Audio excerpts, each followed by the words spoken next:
নোংরা নোংরা নোংরা এটা কি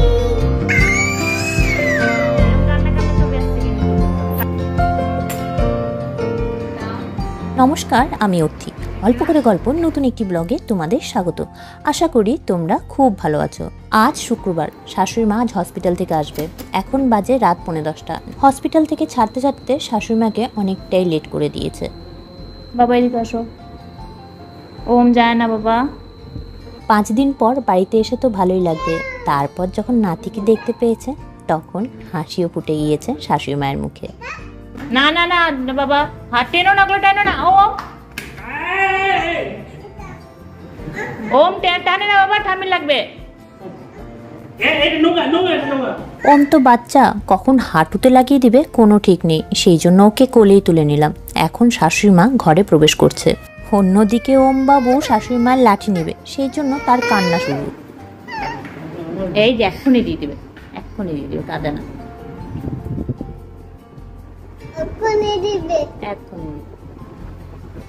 এটা কি? এটা ঠাম্মির বাবা। তোমরা কি ঠাকুর মন্দিরে গেছিলে নাকি? হ্যাঁ, টিপ পড়ে আছে তো। হ্যাঁ আচ্ছা, ভালো ভালো করে অপশন হয়ে শাশুড়ি মা বাড়ি ফিরে এসেছে। এবার তোমরা দেখতে পাবে ওম বাবুর এই লাঠি নিয়ে অবসেশন শুরু। এই লাঠি নিয়ে অর্ণব আর ওমের মধ্যে কি যে কাণ্ড হবে এখন দেখো। না বাবা, মিষ্টি কোলে না।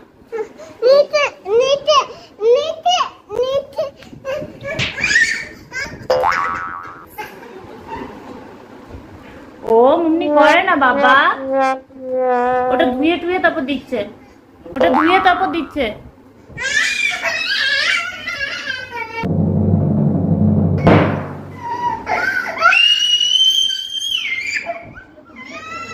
ধুয়ে দিচ্ছে, ধুয়ে দিচ্ছে।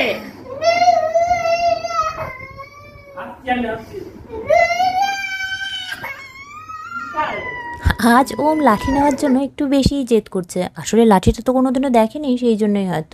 এবার দেখ, লাঠি নেওয়ার জন্য টুকটুক টুকটুক করে দৌড় মারলো ওইদিকে। গেটটা বন্ধ করে দাও দিকে।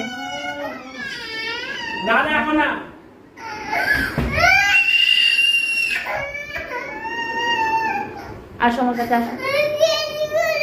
হ্যাঁ, গেট খুলছে, খুলছে, আসছে, দিচ্ছে বাবা।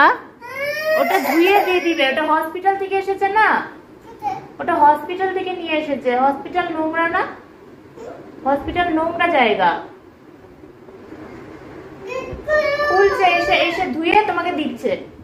বারবার শাশুড়ি মায়ের ঘরে চলে যাচ্ছে দেখে ওকে আমি কোলে করিয়ে নিয়ে চলে আসলাম, আর অর্ণবকে বললাম গেটটা ভেতরে লাগিয়ে দিতে। বিল্ডিং বানাবো আমরা, কাঁদে না, কাঁদে না বাবা, বিল্ডিং বানাবো। ওই যে কত সুন্দর লম্বা বিল্ডিং বানিয়েছে ওম। হ্যাঁ, কে বানিয়েছে এই বিল্ডিংটা? এই বিল্ডিংটা কে বানিয়েছে? পড়ে যাবে তো। তো তুমি এত কাঁদছো কেন? কত সুন্দর বিল্ডিং হয়েছে ওটা, কত সুন্দর। কে বানিয়েছে বিল্ডিংটা? হ্যাঁ বলো, কে বানিয়েছে?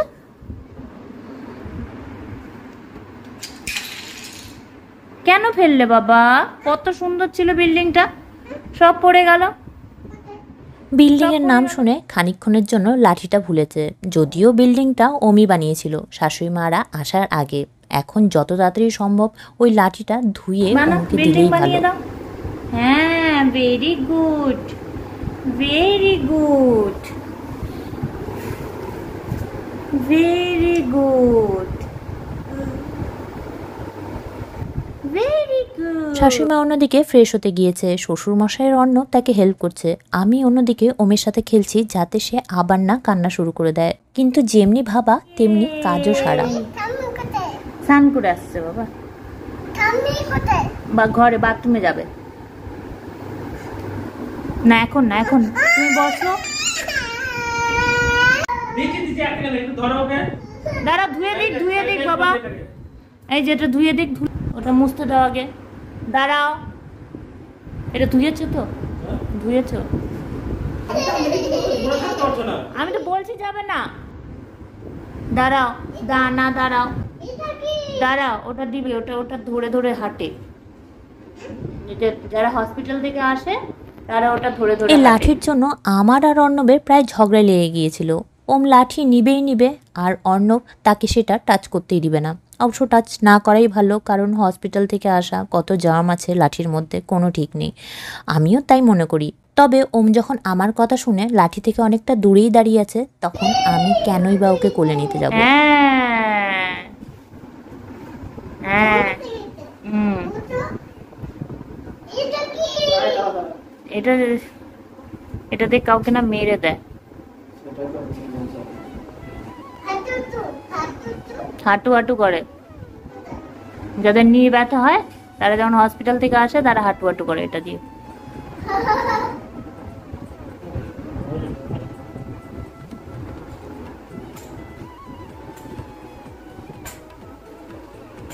লাঠিটা পেয়ে হলো, আমার শান্তি। ছেলেটার মুখটা দেখো একদম খুশিতে ডগমগ। তবে এই লাঠির পায়ে 4টা আলাদা আলাদা খুর আছে।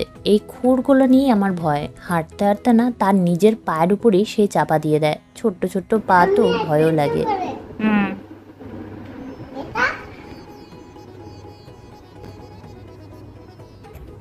পায়ে লাগবে বাবা। এখন যে লাঠিটা দেখছো অমনি আছে, এই লাঠিটা কিন্তু প্রথমে শাশুড়ি মাকে হসপিটাল থেকে দেওয়া হয়নি। এই ছবিটা দেখতে পাচ্ছ, এই ওয়াকারগুলো প্রথমে দেওয়া হয়েছিল, কিন্তু শাশুড়ি মা যখন এই ওয়াকারে হাঁটছিল তখন নাকি শাশুড়ি মায়ের সম্পূর্ণ বডির ভার সেই ওয়াকারের মধ্যেই দিয়ে দিচ্ছিল। সেই জন্য হসপিটাল থেকে এই ওয়াকারটা বাদ দিয়ে এই লাঠিটা দেওয়া হয়, যাতে শাশুড়ি মা নিজে পায়ে নিজে ব্যালেন্স করে হাঁটতে পারে। আর কাল থেকে থেরাপিস্টও আসছে, যে এই লাঠিটা দিয়ে কীভাবে হাঁটতে হবে আর কি কি যোগব্যায়াম করতে হবে সব কিছুই বলে দেবে। হসপিটাল থেকেই থেরাপিস্টকে পাঠানো হয়েছে 7 দিনের জন্য। ইনি হলেন সেই থেরাপিস্ট, এনার নাম হলো Shivani.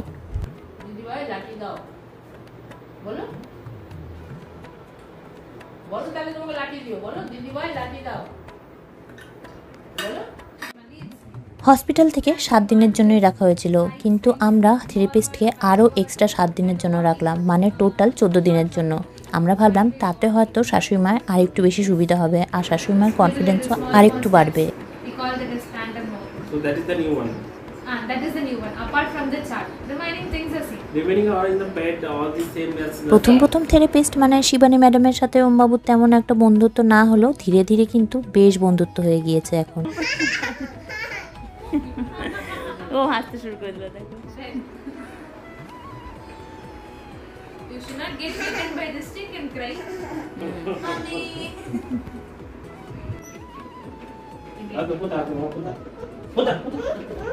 When I was pregnant, on that time I also do the same. Down. Down. Again up. Down. नीचे. Again ऊपर. Down. অনেক ধরনের ব্যায়াম আমাদের জন্য করাটা খুব সহজ হলো, সবেমাত্র যে হাঁটুর অপারেশন করে এসেছে তার জন্য করাটা কিন্তু তেমন একটা সহজ না। তারপরেও মা বেশ ভালো নিজেকে রিকভারি করেছে। এখানে যোগব্যায়াম করতে করতেই হয়ে যায় প্রায় 1 ঘন্টা। যোগব্যায়াম হয়ে গেলে পায়ে তো ব্যথা হবেই, সেই সময় বলা হয়েছিল আইস প্যাক লাগাতে আর রেস্ট নিতে, তাহলেই আস্তে আস্তে ব্যথাটা ঠিক হয়ে যাবে। আপাতত সব কিছুই ভালো আছে। চলো আজকের মতন আমি ভিডিওটি এখানেই সমাপ্ত করছি। ভিডিওটি ভালো লেগে থাকলে লাইক কমেন্ট সাবস্ক্রাইব অবশ্যই করো। আর দেখা হচ্ছে নতুন একটি ব্লগে। Thank you.